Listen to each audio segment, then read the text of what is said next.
If you're buying your first home, you probably have the same 7 questions that every first-time buyer always asks. And I'm going to answer these questions with 20 years of experience. I'm Athar Jafri, and I've been selling real estate in Mississauga, in Toronto, in the GTA for more than 20 years. And my goal is just to make the buying and selling process simple, so make sure you subscribe. The first question that I always get is, should I buy now or should I wait? Well, the answer for this really just depends on you and your life, because there is positives in buying real estate in any market. And right now it is definitely a buyer's market. Are these prices going to come down even more? It's very possible. The trajectory is still on a downward trend. So I do believe that prices are going to come down a little bit more, but nobody really knows where the bottom of the market truly is. You really have to take a step back and see, how long have you been waiting? Are you ready? Do you have the cash in hand now?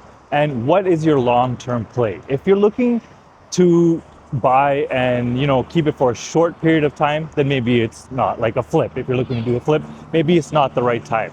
But if you want to stay there, plant your roots, 5-7 years, house, condo, townhouse, it really doesn't matter what market you're in, because this is going to be your principal residence, or even as an investment, it's a long-term play. And there's lots of ebbs and flows in every market, and this market is no different.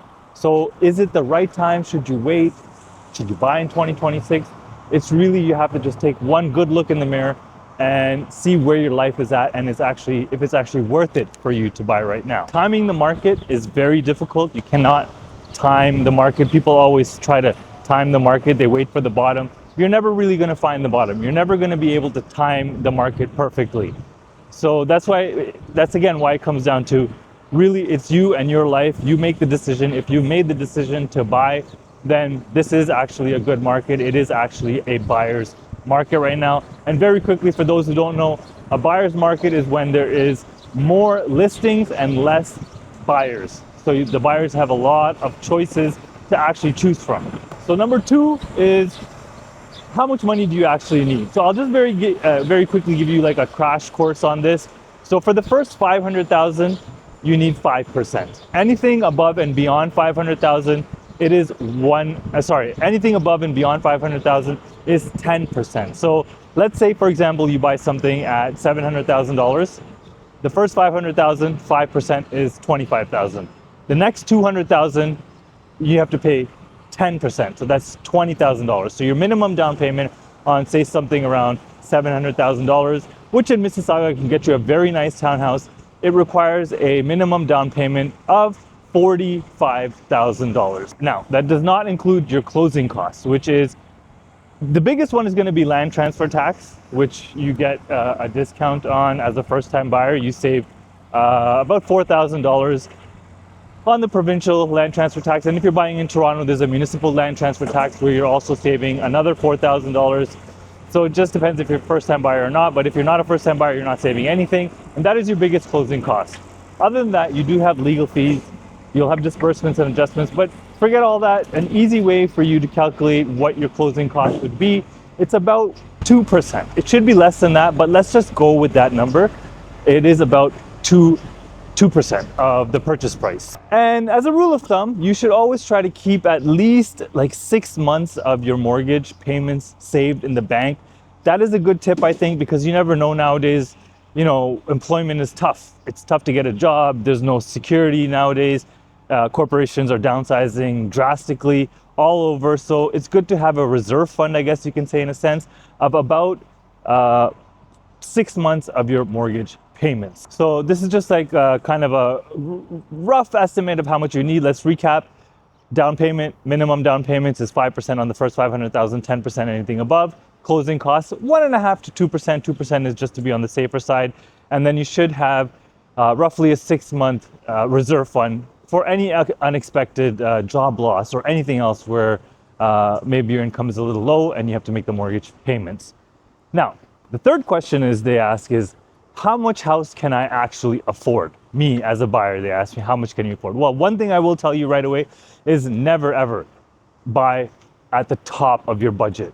So what I mean by that is that if the bank approves you for, let's say, $1 million, that's the bank's approval. I would not go at the top end of that budget. I would actually maybe go 20% lower than that, because when the bank gives you the pre-approval, they're not putting a lot of things into perspective. They're not putting in your hobbies, you're going out, you're buying clothes or Uber Eats or whatever it may be. They're not looking at that. They're just strictly looking at your income and some debts that you might have to pay off, like a car or credit card, line of credit. And then based on that, they're gonna give you a mortgage pre-approval amount. So if you want to pre-approve yourself, I'll very quickly tell you kind of an easy way to do it. Let's say you make $100,000 a year. Take that income, multiply it by about 4.5 times. So that would give you $450,000.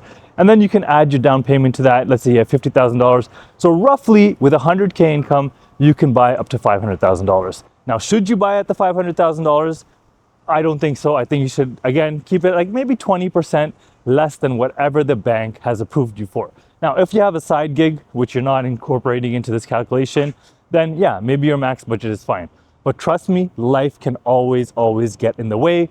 And you don't want to max out your income on strictly just paying for housing expenses. That's no type of life to live, if I'm being honest with you. Number 4, should I buy a house, townhouse, condo, or detached? And honestly, I'm shocked that I get this question a lot, because really your budget and the location you choose will determine that.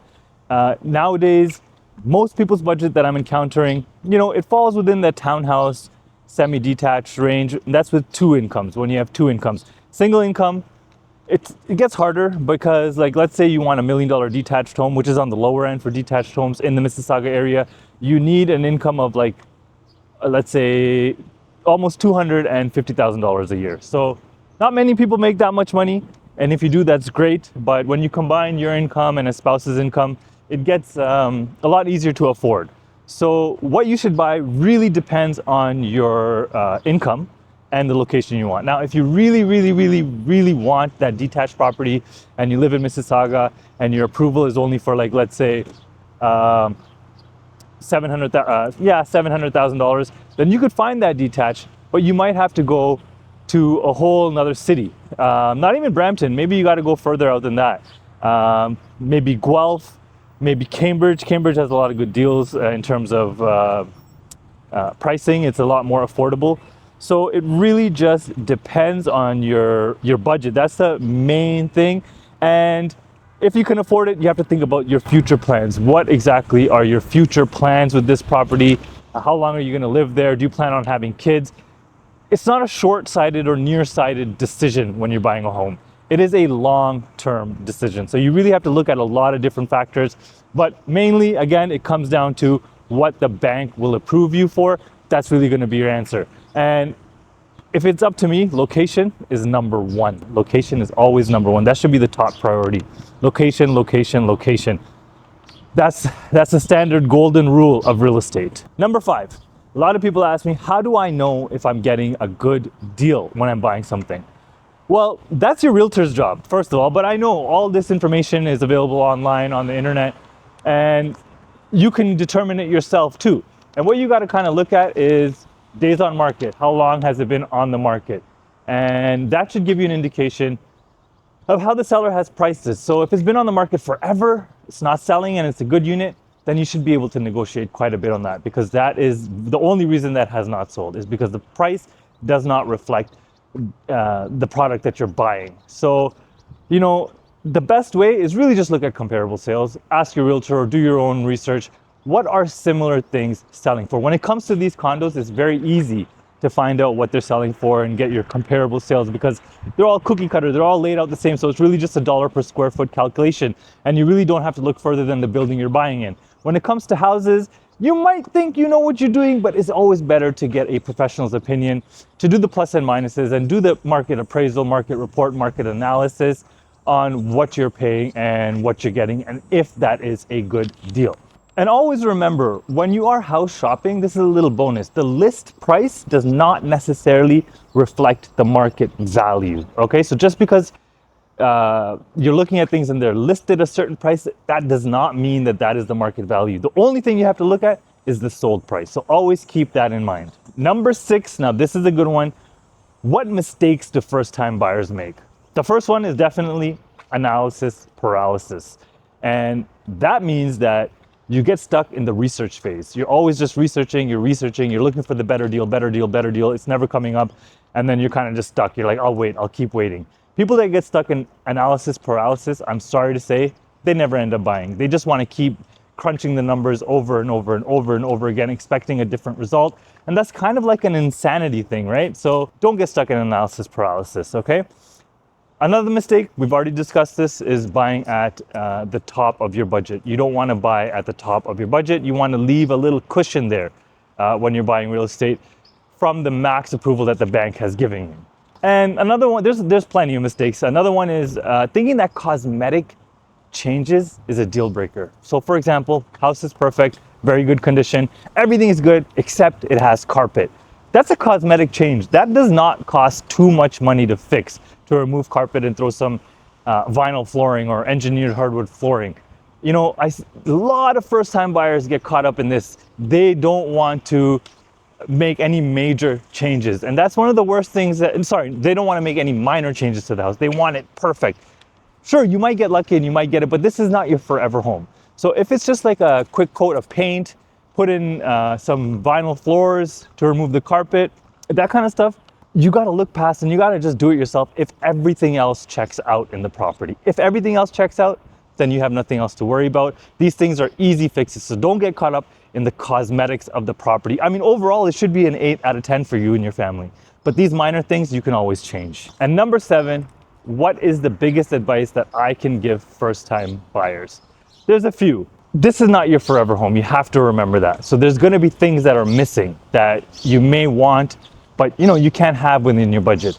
And that's okay, because this first home, is your stepping stone to your dream home. This is a home that's going to get you that next home. So let's say you start at a condo. This home eventually will help you get a townhouse. And then if you're getting a townhouse, that home will eventually help you get a detached property. So just remember, this is not your forever home. This is a stepping stone towards your forever home. So don't get caught up in the glitz and glamour. Get what works for you and your family. Keep it well below your max budget. Keep a reserve fund handy, and just understand your complete monthly costs. I can do another video about that later, but it's not just your mortgage. Try to calculate everything you possibly can, budget everything properly before making your final decision, and consult a realtor. It can be me, it could be anybody, but always, before you start your journey on home ownership, make sure you consult a realtor that knows what they're doing, that knows the market, that knows the area that you're looking in. So that's it. These are the 7 questions that buyers always tend to ask me when they're looking to buy a property. If you have any questions that I didn't answer, just drop a comment below. I will be sure to get to them one by one. I will answer them. I hope this helps. Make sure you follow me for more tips about buying in the GTA, in Mississauga and Toronto. And also, if you want to see some property tours, make sure you subscribe.